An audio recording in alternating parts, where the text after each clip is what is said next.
Is Assassin's Creed Shadows worth your time or should you wait for a sale? The game has been out for a week now, so it's enough time to get my first impressions, and this is my first impressions video. This is not a full review because games in this series have been getting larger and larger and they need more and more time to play through. I didn't finish even half of the game in this week, so this is my first impressions. If you enjoyed this video, please like, subscribe, follow for more Assassin's Creed stuff, and check out the channel. So I want to start with getting the most controversial topic out of the way. Is Yasuke annoying, bad, doesn't fit? No. I enjoy playing as him, I enjoy his story, and actually I do enjoy his story more than Naoe, which is very surprising, and I enjoy his combat style. It's fun to play as him and wreck shit. It's fun to have him. He is not a burden on the game, and he is a worthwhile character, at least so far. I'm about 20 hours deep in the game, and I've been having a lot of fun with Yasuke and Naoe, but I will get to her later. For now, Yasuke is fun to play as. His combat style is very similar to Eivor from Assassin's Creed Valhalla, where you feel like you're just an unstoppable tank that you can go through anyone and anything, which, yeah, sure, it's not the most Assassin's Creed thing in the world, but if you want Assassin's Creed, you can just play as Naoe. If you want something that's more free-thinking and not so hard, Yasuke is there, and I think it's an option worth having. And as a character, he is interesting. I really am glad that they did not go the route where they ignore that he's black. I really do enjoy the fact that they bring it up and it's realistically accurate. People will talk to him about it, people will mention it, and people will ask him where he came from, what he's doing here, what he wants to do. And Yasuke as a character seems to be a humble man, which is interesting because we've never really had a very humble assassin in the series. So that's also a first, and I do enjoy the way that he interacts with the world around him. It is fun to play as him. Of course, I prefer Naoe since I am an Assassin's Creed fan, but as a nice bonus, it is very nice to have Yasuke. And he is nowhere as bad or even close or even the same realm as what the people online have been saying. He is a worthwhile character and a worthy addition of Assassin's Creed Shadows. Now, when it comes to the actual assassin, Naoe, she is fun to play as. I think that this is the strongest assassin we've had in the beginning of the game. When you start this game, you already have a shitload of abilities. She already has a lot of mastery over being an assassin and being sneaky, which, correct me if I'm wrong, but it is a first in the series because you start as basically almost a master assassin, even if she isn't by name, but by actions, she is very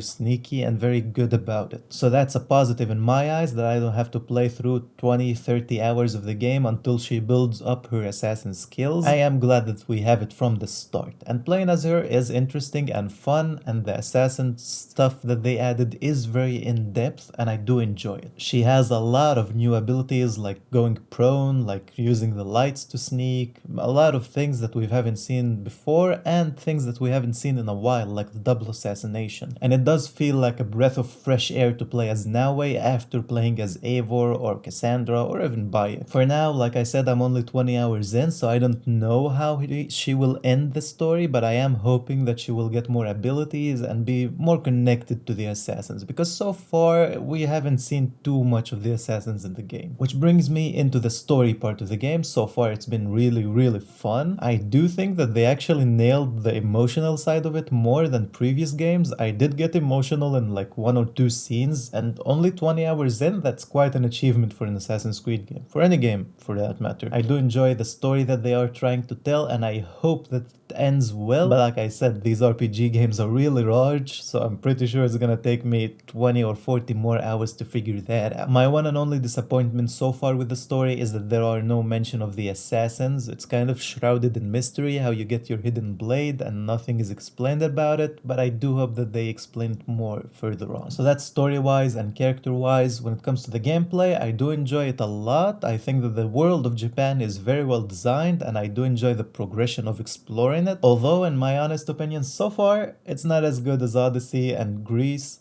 I do think that Greece is hands down the best part of Assassin's Creed Odyssey and the best world that the series ever gave us, so it's quite an achievement to go over that. So far, it's really amazing with Shadows, but it's not as good as Greece. Hopefully it opens up more and it's more fun to explore as I get more into the game. Another thing that I wanted to mention is just the vibe of the game. I feel like they nailed it here. The music is very interesting. I did not expect them to use Tarantino style music, but they do a lot, and I actually do think that it fits. If they didn't, they would have been compared to other games like Ghost of Tsushima endlessly, so I'm glad that they went for their own artistic direction using this kind of music, and I do think it's unique and it's fun to listen to. Same goes to other things in the game. I do enjoy that they brought the codex back from Assassin's Creed Mirage. It was one of my favorite features in that game. It made me learn about Baghdad, and now I am learning about Japan. I think that it's one of the best things that series has ever done. It's like a virtual museum, and I'm really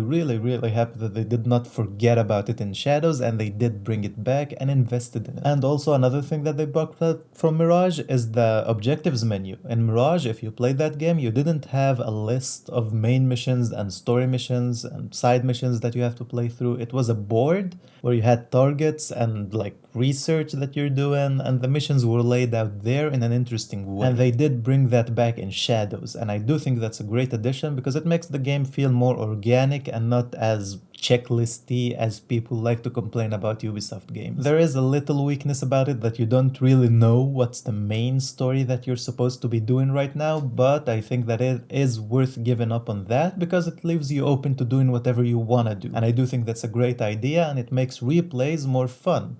Hopefully. I also really enjoy the system that they added for the Ubisoft store, the Helix store, the exchange, whatever you want to call it, the battle passes. I made a whole video about it. If you're interested, check that out. But I do enjoy how it's integrated into the game. You get these weekly missions that show up on your board in game, which is also fun to see, and you do them and unlock passes, tiers through the battle pass. Hopefully they add more battle passes with time to keep us coming back to the game and keep us unlocking new stuff. The support for Assassin's Creed Valhalla has been amazing. For 2 years they released more and more content. If this game gets the same treatment, it's gonna be a hell of a ride, and I think that the bones that they set up with the Helix store and the Animus hub are great bones to build on. The game so far has only 2 battle passes, but they are fun to grind through with these weekly missions that you get, and looking forward, if they add more weekly missions and more battle passes, it's gonna be even more fun. So I am excited for the future of this game when it comes to this area as well. One thing that I'm wondering about, I don't know if anyone experienced it before. If you did, let me know down in the comments. But did you see any mythical side of the game? Because so far I didn't see anything. I know many people don't like it, so maybe Ubisoft just decided to leave it out this time, but I did have fun with it in Odyssey and Origins and even Valhalla. I am hoping that it is in the game. Maybe it's in the end game, that's why I didn't see it so far. But so far there has been nothing mythical in this game. So if that's something that you wanted to see, then you're good with that. The last thing I want to mention is just how hard this game is to run. I have a 4070 with an i5 13600, and it is usually good enough to run most games. I can run Cyberpunk, whatever you want, but this game is very damn taxing. It's very hard to run. I have to run it on quality, on DLSS, not even quality, on performance, and at 1440p with high settings with no ray tracing, so it is very taxing on your system. If you're playing on console, I'm sure that it's optimized, so you don't have to worry about it, but with PCs, just make sure that your system is ready to handle this game because it is quite heavy to run, which is a downside. I like to run my games at high FPSs, just be smooth all the way around. So this game is kind of bad with that. You have to run it barely 60 FPS, and I struggled a lot to get it even to that. So keep that in mind if you plan to buy the game on PC. But on the other side, I do get why, because genuinely it's stunning. If you turn on DLSS, the frame generation, and you put the ray tracing on and everything is to the max, this game looks stunning. It's hands down the best in the series, one of the best games that I can play on my PC right now. It is amazing, so I do get why it's hard to run, but I wish that it was more optimized for lower settings, because honestly for me, I'm prepared to give up on frame generation and ray tracing if I do get a more smooth experience without ray tracing. I'm more old school like that. I just wish that it was more optimized, but I'm sure that it will be optimized with time, with updates. They already released one update and it did help me get like an average of 5 FPS boost on average. So it is getting there, and I know that in the future they will optimize it more, but for now, keep it in mind. Overall, as far as first impressions go, this game seems to be a good bone to build on when it comes to the series. I do enjoy it more than I enjoyed the first 20 hours of Valhalla or Origins even, and many other games in the series, so they are doing a great job. I don't know how it's gonna end up being, because this game, as far as I heard, it's like 60 hours to beat, so I'm basically about a third of the way through, so I have a lot lot left to do in the game. Maybe it will be like Valhalla and leave me just burned out after 100 hours, or maybe it will be like Odyssey and leave me wanting to come back for more after 200 hours. I don't know, but so far as first impressions go, 20 hours in, it is an amazing entry in the series. Naoe and Yasuke both have their place and are fun to play as, and I do enjoy playing as both of them. Their stories are both interesting. I do hope that they develop more throughout the rest of the game. So far, everything is going great. I love the game, and if you do enjoy the RPG series and even older games in this series, I do think that you should give this game a shot and don't listen to people complaining online, because most of them don't even know what the game is about. So keep that in mind, and if you are interested, check it out and let me know what you think. I'm gonna update you when I finish the game. I'm gonna release my full review then. For now, let me know what you're interested in. What other videos are you interested in seeing about Shadows? I am having a ton of fun with it and I'm gonna continue playing it now. So without further ado, if you enjoyed this video, please like, subscribe, check out the channel, and thank you for watching. Have a nice day.